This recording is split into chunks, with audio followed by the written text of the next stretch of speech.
Have you ever wondered, really stopped to think about what the greatest mystery in our daily lives actually is? It's not some crazy global conspiracy. No way. The biggest suspense we face is way more relatable. It's wondering why, when you're sleeping peacefully at night, the price of petrol suddenly jumps by 2 rupees by morning. Or, why that packet of chips that used to be absolutely full to the brim when we were kids is now mostly just a giant balloon of air? Well, welcome to today's Explainer. We are going to unpack the source material that reveals the hidden master rulebook of the game of daily life. Because behind all this everyday drama is a single mastermind system: economics. In this Explainer, we're taking a massive zoom out in 5 steps to see the big picture. First up, limited resources, unlimited wants. Second, trade and market magic. Third, money and the banking system. Fourth, inflation and the Reserve Bank. And finally, GDP and your true wealth. Let's just dive right in. All right, Section 1. Limited resources, unlimited wants. People usually think economics is just this dry subject for professors reading massive, dusty textbooks. But honestly, your interaction with the economy officially starts the exact moment you wake up. Ask your mom for morning tea, and she tells you there's no milk left, so you'll just have to make do with black tea. That right there, my friends, is the concept of scarcity. See, the absolute biggest problem we humans face is that our desires are essentially unlimited. We want the latest smartphone, a massive house, foreign vacations, and a bank balance with so many zeros it literally breaks the calculator. But the planet we live on? It's strictly limited. We can't build a Taj Mahal for everyone. We can't give everyone a private island. And of course, nobody gets more than 24 hours in a day. That hard limitation is what we call scarcity. And here's the kicker. Scarcity affects absolutely everyone, from billionaires wanting more time to the middle class wanting more money, because neither time nor earthly resources are infinite. So because resources are capped, you're forced to make choices at every single turn. Let's say you have exactly 1 hour free time this evening. Just one. Option A, you can use that hour to get some much-needed sleep. Option B, you can go out and eat momos with your friends. Now, if you choose the momos, you are actively sacrificing your sleep. If you choose to sleep, well, you miss out on the fun with your friends. Whenever there's a choice, there is a sacrifice. It's unavoidable. And this brilliantly illustrates our next concept: opportunity cost. The price of your choices isn't just measured in rupees or dollars. It's measured in the actual opportunity you had to let go of. The value of that next best alternative, that is your opportunity cost. And this crucial point applies at every single level of society. When a student chooses to study engineering, their opportunity cost is the chance they had to become a doctor. When a government decides to spend millions building a massive new highway, the opportunity cost might literally be a state-of-the-art hospital that now cannot be built. Economics really is the science of choices. Moving on to Section 2, Trade and Market Magic. Let's level up to the community. As everyone started trying to fulfill their unlimited wants, a huge problem popped up. Can one person do absolutely everything themselves? I mean, imagine if we had to grow our own wheat, weave our own clothes, and build our own smartphones from scratch. We would be completely exhausted, and honestly, nothing would get done. This brings us to a massive breakthrough in human history: specialization and trade. More specifically, something called comparative advantage. Let's say you have an incredible brain. You're an absolute genius at coding software, but you are terrible at cleaning your house. On the flip side, your friend Golu knows nothing about coding, but he cleans floors so well you can literally see a reflection in them. Now, even if you are a genius, if you stop coding to mop the floor, you are wasting your valuable time and losing out on your coding income. The secret to a highly efficient society is that you should focus entirely on coding, let Golu clean, and pay each other. This maximizes productivity, meaning you create more value in less time, and increases income for both of you. So, when millions of people specialize and connect with each other to trade, they form a market. But here is a really fascinating question. How exactly does a market balance itself without a dictator? Like, how do millions of buyers and sellers interact and perfectly coordinate their actions without any government official or central authority issuing orders? The answer lies in what Adam Smith called the invisible hand, and it's driven entirely by demand and supply. Picture this. The whole city suddenly wants to eat watermelons. Demand spikes. But there are only 10 watermelons left in the entire market, so supply is super low. What happens? The seller naturally raises the price from 50 rupees to 200 rupees. No government ordered this. It just happens. But this high price acts as a glowing signal to farmers. They see this massive profit potential, so they start growing more watermelons and send truckloads into the city. Supply increases, and boom, the prices naturally fall back down. Everyone is basically just working for their own profit, but collectively they perfectly balance the system.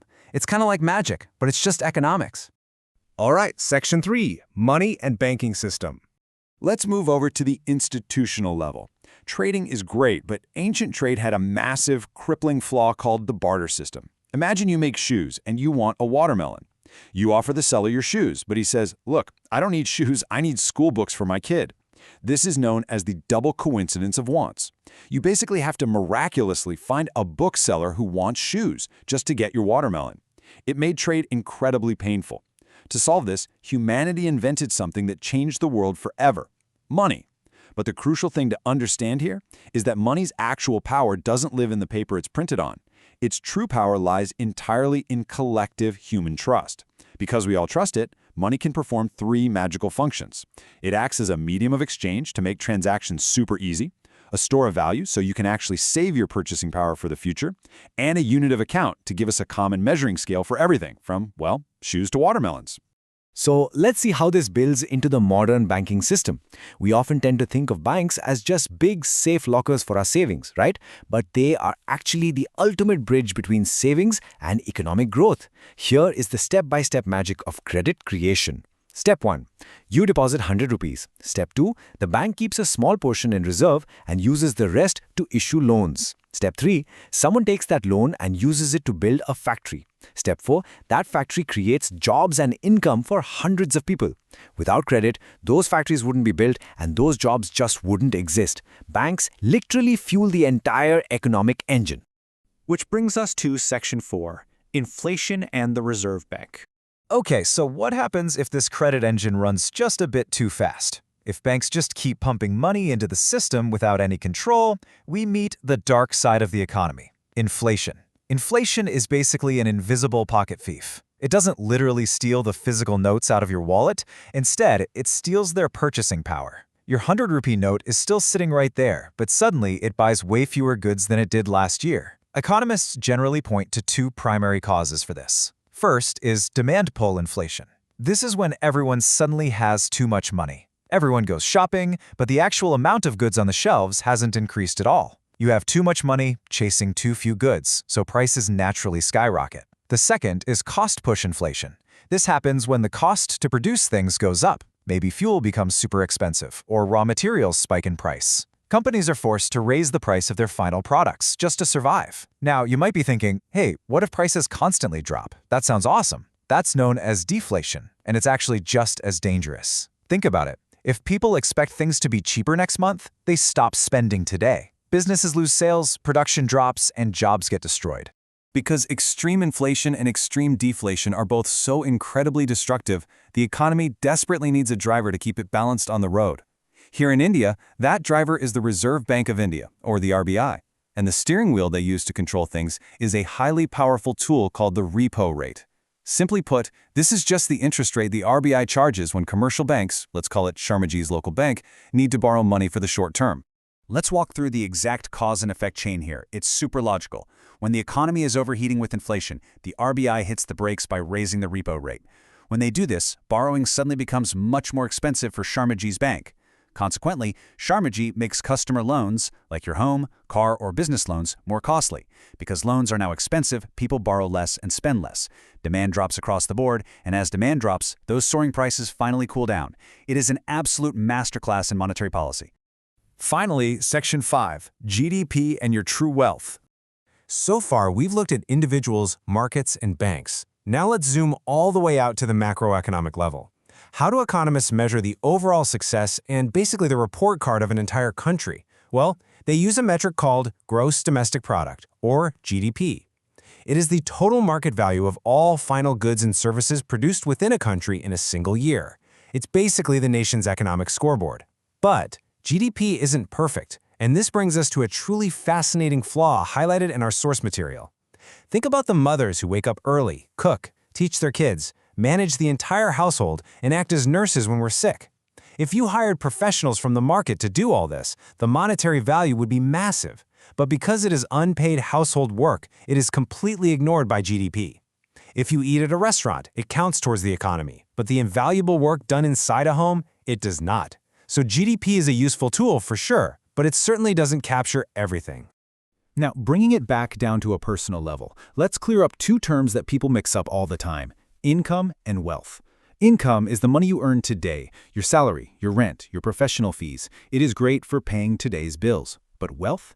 Wealth actually consists of assets that grow and create value over time, things like property, stocks, mutual funds, and businesses. Income helps you survive the present, but true wealth is what builds your long-term financial security. Two people can literally have the exact same income, but entirely different levels of wealth depending on what they do with it. And this leads us perfectly to the most important asset of all, human capital. People often wonder why some jobs pay so much more than others, even if the physical labor is way less. It's because the market doesn't pay you just for your hard work, it pays you based on the rarity and the value creation of your skills. If a skill can be learned in 2 days, well, there's a huge supply of people who can do it, so the pay stays low. But if you can solve complex problems that very few others can, your value skyrockets. That is exactly why a country's greatest asset isn't its roads or its shiny buildings. It is the collective knowledge, skills, education, and experience of its people.